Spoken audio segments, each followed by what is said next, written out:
Hola, quien les habla es María Isabel Vázquez Rosario y hoy tengo el placer de presentarles un tema de mucha importancia bajo la asignatura de ética profesional.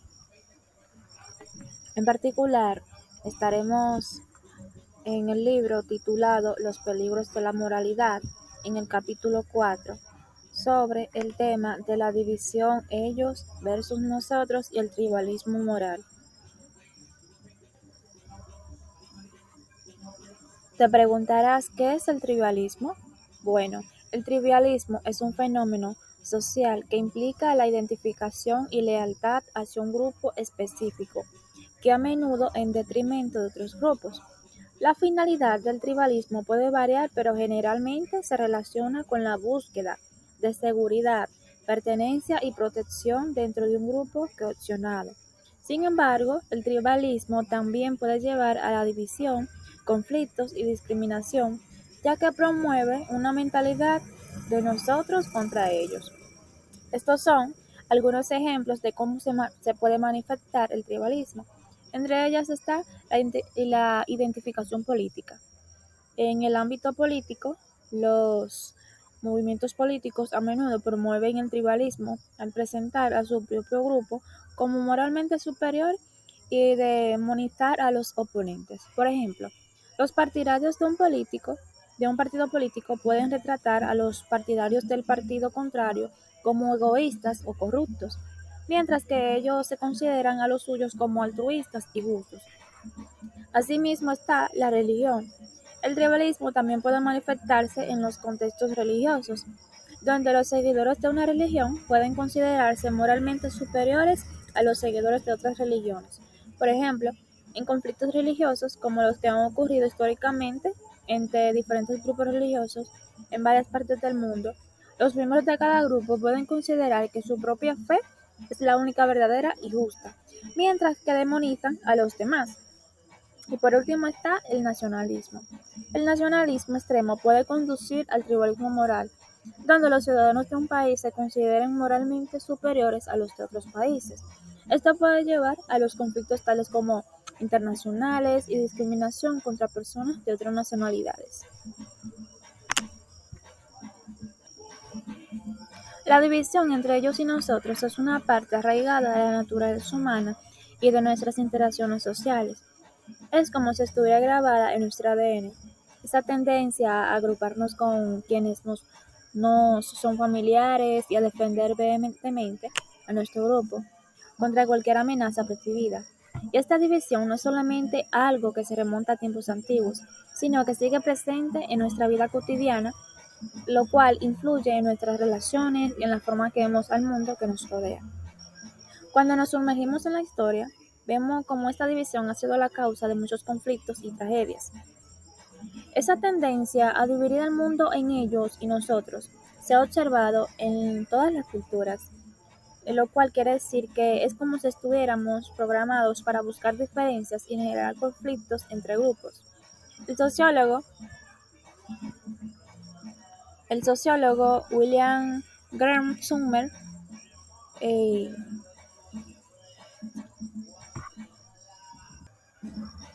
lo expresó bien en su libro Four Ways cuando habló sobre la idea de un nosotros, en paz con otros nosotros, pero en constante conflicto con ellos.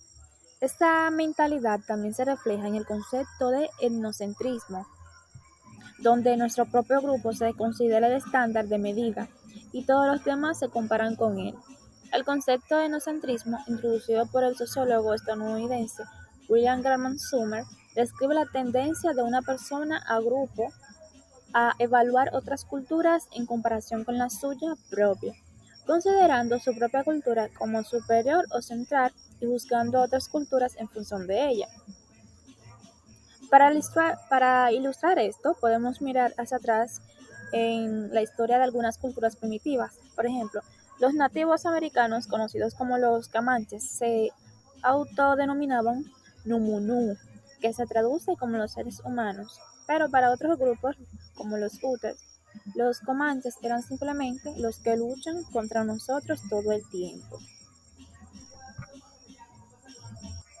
Por otro lado, vemos el experimento del sheriff. también conocido como el experimento de la cueva de los ladrones, donde se analizó las relaciones de pertenencia a un grupo, las relaciones de no pertenencia a un grupo y las relaciones intergrupales. Robert Musafir Cherif en 1954 realizó este experimento con la finalidad de investigar cómo se desarrollan los conflictos intergrupales y qué estrategias podrían utilizarse para reducirlos. El experimento, los niños fueron divididos en dos grupos y se crearon situaciones de competencia entre ellos. El sheriff observó que esto llevó a un aumento en la hostilidad y los prejuicios entre los grupos. Sin embargo, también descubrió que al proporcionar actividades cooperativas que requerían la cooperación entre los grupos, la hostilidad entre ellos disminuía, lo que sugería que de una manera de mitigar el tribalismo y los conflictos intergrupales era fomentar la cooperación y encontrar objetivos comunes que unían a los grupos en lugar de dividirlos. Entonces, ¿por qué nos aferramos tanto a la identidad grupal? Bueno, parece que históricamente vivir en grupos y colaborar con los miembros del grupo fue crucial para sobrevivir y competir por recursos como comida y territorio. Es lo que algunos llaman como altruismo parroquial, lo que donde la cooperación dentro del grupo se fortalecía para vencer a los grupos rivales. Pero aquí está el truco. Esta identificación grupal también tiene su lado oscuro, que a menudo preferimos a los miembros de nuestro grupo sobre los de otros.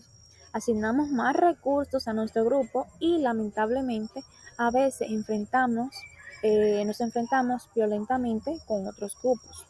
Y esto nos lleva a un aspecto muy interesante que es el sesgo intergrupal de la empatía, donde nos dice que sentir menos empatía hacia aquellos que consideramos extraños o que pertenecen a grupos diferentes a los nuestros. Aunque la empatía es una emoción ancestral, tendemos a sentir menos empatía hacia aquellos que consideramos extraños o que pertenecen a grupos diferentes a los nuestros. Esto es lo que llamamos sesgo intergrupal de empatía. Además, en situaciones competitivas, incluso podemos sentir placer por el sufrimiento del otro grupo, lo cual es bastante preocupante, ciertamente. La noción de empatía como una emoción parroquial, como mencionó Paul Bloom, sugiere que la empatía tiende a ser selectiva y limitada en su enlace, que en lugar de extenderse universalmente hacia todos los seres humanos, esta puede estar más arraigada en conexiones sociales cercanas a identidades compartidas, lo que puede manifestarse en personas que muestran más empatía hacia aquellos que consideran parte de su propio grupo, que viene siendo nosotros, en comparación con aquellos que perciben como diferentes o externos, que quiere decir ellos. Ahora bien, hablemos de lealtad. ¿Sabían que tendemos a ser leales a un solo grupo? Lo cual estudios han demostrado que expresar lealtades mixtas puede llevar a ser vistos como una amenaza y ser excluidos del grupo. Este aspecto de la división entre ellos y nosotros, donde se percibe que solo se puede ser leal a un grupo, ha sido estudiado y respaldado por evidencia convergente en una serie de experimentos. Estos experimentos han revelado tanto la existencia de una forma social como de creencias individuales, que sugieren que uno solo puede ser leal a un grupo dentro de un conjunto de competidores. Esta lealtad exclusiva hacia un grupo particular puede ser parte de la psicología humana arraigada en la necesidad de identidad y pertenencia a un grupo social. Asimismo, nos vamos al contexto de la neurobiología de la división, donde nos dice que el cerebro empieza a registrar el sexo y la edad antes que la identidad de una cara. Cuando nos encontramos con alguien, nuestro cerebro se activa rápidamente, categorizando automáticamente en base a características como la raza, el sexo y la edad. Lo cual, ¿sabías que incluso antes de reconocer la identidad de una persona, nuestro cerebro ya ha registrado su sexo y edad en tan solo 60 a 70 milisegundos? Lo cual realmente es un proceso increíblemente rápido y automático. Pero, ¿qué sucede con la división entre ellos y nosotros a nivel cerebral? Bueno, aunque sabemos mucho sobre el cerebro, aunque sabemos mucho cómo el cerebro procesa la raza, el sexo y la edad, aún hay mucho que aprender sobre cómo representamos la división entre grupos en el cerebro y cómo percibimos las coaliciones. Y es ahí donde entra la amígdala, la cual es una región cerebral clave en este proceso, que está implicada en la identidad social y en los procesos intergrupales. La amígdala es sensible al contexto, lo que significa que reacciona de manera diferente dependiendo de las circunstancias. Por ejemplo, en un entorno racialmente mixto, la amígdala no reaccionará a la raza en sí, sino a la novedad de los individuos. Otra región importante es el giro funiforme, asociado con la identificación de caras. Sorprendentemente, este giro procesa de manera diferente las caras de miembros del mismo grupo en comparación con las del grupo externo. Estudios dicen que han demostrado que niños desde una edad muy temprana, incluso antes de los 3 años, los niños muestran tendencia hasta la formación de grupos y la identificación con aquellos que consideran parte de su propio grupo, nosotros, frente a aquellos que perciben como diferentes a externos ellos. Esta tendencia se ha observado en diferentes contextos culturales y sociales, lo cual nos dice acá, los niños en edad de ir a la guardería ya muestran preferencia por los miembros de su grupo frente a los de grupos externos. Estas preferencias grupales en los niños pueden estar influenciadas por una combinación de factores biológicos, cognitivos y sociales. Por ejemplo, se ha sugerido que la tendencia a formar grupos puede estar relacionada con la necesidad humana básica de pertenencia social y la identificación con aquellos que comparten características familiares. Además, los niños también pueden estar influenciados por las actitudes y comportamientos de los adultos de su entorno, y así como por las representaciones sociales y culturales transmitidas a través de la familia, los medios de comunicación y la educación.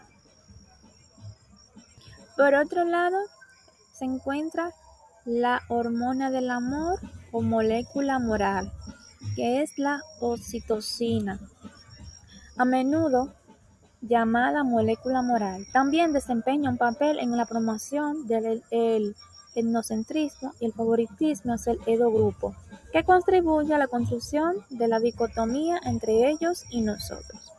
Uno de los hallazgos más importantes de la oxitocina es que parece estar asociada con la promoción del comportamiento prosocial y la confianza hacia los miembros de nuestro propio grupo o grupo, lo cual ha llevado a algunas investigaciones a sugerir que la oxitocina puede contribuir al etnocentrismo, que es la tendencia a favorecer a nuestro propio grupo étnico, cultural o social sobre los grupos externos. Asimismo, nos vamos a lo que es la ideología y tribalismo, instintos coleccionales. Desde tiempos inmemorables hemos tenido la necesidad de identificar quiénes son parte de nuestro grupo y quiénes no lo son.